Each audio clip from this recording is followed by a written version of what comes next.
going on, guys? So today we're going to be covering another installment of Shikamaru Shinden, Mourning Clouds, and this is probably going to be one of these chapters where you're going to want to sit down, you want to grab your ramen bowl, you want to make sure you got your chopsticks and everything, make sure you got some tea ready because, dude, we're about to go into something super serious right now. So if you're somebody that stumbled across this video by accident, make sure to go over onto the homepage and check out the Shikamaru Shinden novel playlist. It's going to be in the Naruto novel section of the homepage. But with that being said, if you're here, I'm assuming that you're completely caught up with this series. So, dude, we got a lot to talk about here. So this was amazing, okay? Like, let me just say it right now. This was amazing. Essentially, ever since Shikamaru started kind of wilding out, people have been saying like, yo, is Shikamaru the new Danzo? People have been kind of asking that. I've actually done a video kind of tackling that very same question. So the reason why people have kind of said this is like when you look at the anime, even in the anime, you've seen how Shikamaru is kind of quick to actually look at a situation and look at the darker side and choose that option. Like for instance, when Kawaki's brought to the village and you have this moment to where Naruto's looking at Kawaki and he's got those sad puppy dog eyes and they're standing in the hallway outside of the hospital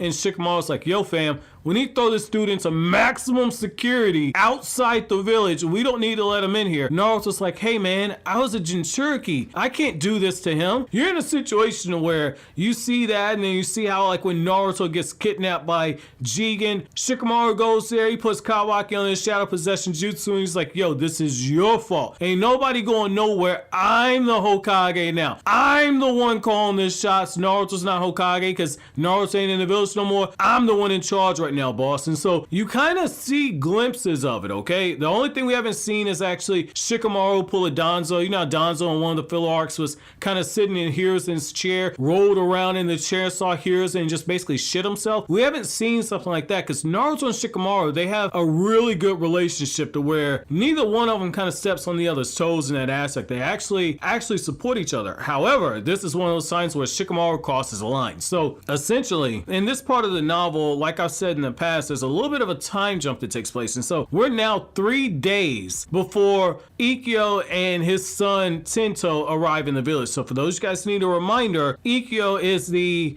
feudal lord of the land of fire, and Tento's the son that Boruto was having to kind of keep watch of, that Shojoji was after. And so you're in a situation where Shikamaru is looking at everything. He's like, yeah, you know, I know Boruto's team has a mission. They're going to be hunting down the low-life members of the Mujina bandits that they know are inside the village. Like, sure, like, let Boruto's team go handle that, whatever. He ain't really worried about it. But then Shikamaru's looking at the situation. He's like, okay, I got this issue with Kurosuke going on right now. So I need a way to actually parlay this into my favor. And so what Shikamaru says is like, yo, we're going to use Tento as bait. We're going to allow Tento, this spoiled child who knows nothing about Shojoji, we're going to allow Tento to be captured, and we're essentially going to be doing this because I'm playing a bigger chess game at this point. And Shikamaru, this is something that Danzo would have done. Shikamaru is doing it because he's thinking about the greater picture of the Lane of Fire, and he's thinking about how to actually bring about peace. And so he's not above doing a blackmail, but he knows like, hey, Naruto's not actually going to go for this. And when he says this, like, Mirai Sarutobi absolutely loses it when this happens. And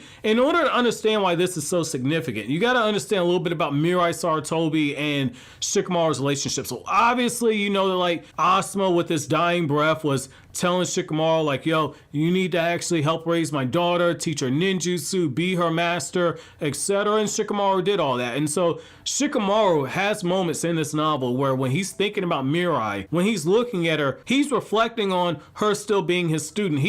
Every time he sees her, he sees that small little girl that was attached to Kurenai's hip that would just run over to him and had trouble saying his name. He's thinking about that version of Mirai. He's thinking about the Mirai who was absolutely very easy to train. There's a reason why she's on the personal guard of not only Naruto but also Kakashi. If she isn't guarding one, she's guarding the other one. And what you end up seeing at this point is that like Shikamaru is reflecting how Mirai was so easy to teach. Every time he would teach her a jutsu, she would literally learn the jutsu within a day and then come back and ask him to teach her more jutsu. And the longest she had taken to actually learn jutsu had been an entire week. So you see that like Asuma's daughter is quite the prodigy. And what Shikamaru is thinking in this moment is that she does have the blood of a Hokage running through her veins. She is Hiruzen Sarutobi's granddaughter, and he believes in her skill enough that he actually thinks that if she has a team with her, that she can actually bring down Shojoji, or if push comes to shove, she'll be able to take down Shojoji by herself because of her genjutsu skill. So Shikamaru's taking one hell of a gamble on Mirai, but it's a gamble that he feels is very calculated, which it does speak volumes about her actual skill level, that he thinks that she can take down somebody like Shojoji. So with that being said, now that you kind of have some backdrop for this, what we're gonna do, we're gonna go into the actual scene, and I'm gonna tell you right now, brace yourself, because Shikamaru's logic behind this is so dark and it's so cold-hearted and calculated, and the worst part about it is that it makes the perfect sense. So with that being said, it's gonna be here I'm gonna begin quoting. So then, the report of the Mujina bandits showing up in the village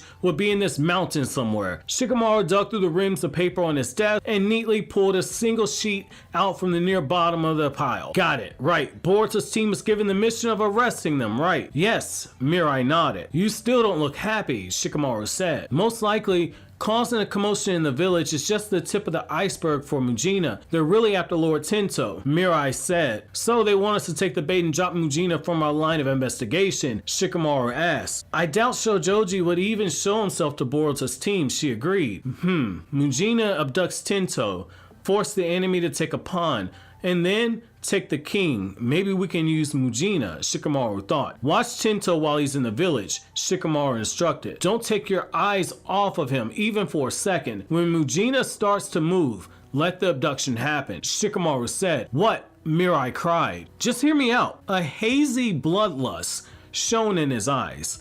We let them abduct him, and then we move quickly in to rescue him, okay? Listen closely. You have to let him be abducted, Shikamaru said. Why would we? Mirai began. She had brought this to him to prevent it from happening. Shikamaru gave her this order in full awareness of that fact. We're going to make Madoka Ikkyo owe us one, Shikamaru said. Mirai was at a loss for words. Regardless, Shikamaru continued. You're up against Shojoji here. Don't let your guard down. Wipe them out after they abduct Tento and take them back to their hideout. You have to rescue Tento unharmed. And he took a deep breath. Don't tell Naruto. What? Mirai cried. If Naruto knows anything about this, he'll set up a guard for Tento and prevent the abduction. Then it'll all be meaningless. Tento gets abducted and the ninja Konoha save him. We need this to happen, Shikamaru said. What exactly are you thinking, Shikamaru sensei? Mirai raised her curious eyebrow at him. Trust me, Mirai. This isn't just for the sake of this village. The future of the world's at stake here, Shikamaru said. He was trying to prevent a war. He couldn't bother with appearances. He'd been ready to stain his hands with darkness from the moment he decided to be Naruto's advisor. He by himself was more than enough to handle the dirty work. I'll leave the team make up to you. At any rate, don't take your eyes off Tento. Got it? End quote. So I'm gonna tell you this right here, right? This says a lot about Shikamaru, okay? Like, first of all, this says a lot about Mirai, because you guys saw what Shojoji could do in the actual anime. So you saw how strong Shojoji was when he was fighting against Boruto, when Boruto's trying to protect Tento. Shikamaru thinks that Mirai can actually take down Shojoji, whether by herself or as a part of a team. So again, that's kind of high praise for Hiruzen Sarutobi's granddaughter right there. But the other thing it says about Shikamaru is that, like, this man is cold-blooded. He's like, yo, let's use Tento for bait right here, and I'm gonna use the fact that we saved Tento as a way to actually force Ikkyo to do exactly what I want, which is to call the feudal lords, not the Hokage, but call the feudal lords to an actual summit and negotiate with the feudal lord of the land of earth in order to stop this war from happening, because Shikamaru understands the feudal lords are the ones that call the shot. That's one of those things to where Shikamaru's thinking right, but it's one of those things where, like, he's made the decision that he's going to go down that darkness. And that's actually something he says right there, that once he said it was going to be Naruto's right-hand man, there wasn't a line that he wasn't going to be willing to cross. Sasuke handles a lot of the actual darkness for Naruto, but there are times when Shikamaru actually steps in and handles some of the dirty work himself. So you're seeing that right there. And the thing I gotta ask you guys is, how do you guys feel about the fact that Shikamaru had intel that Tento is gonna be captured, and Shikamaru is in that situation where he's like, let it happen? Do you guys think that Shikamaru is crossing a line by using Tento as bait? Let me know down in the comment section below. But as always, guys, if you like anything I had to say, don't forget to comment, rate, subscribe, and share. Thank you so much for watching until the end. Have an awesome day, guys.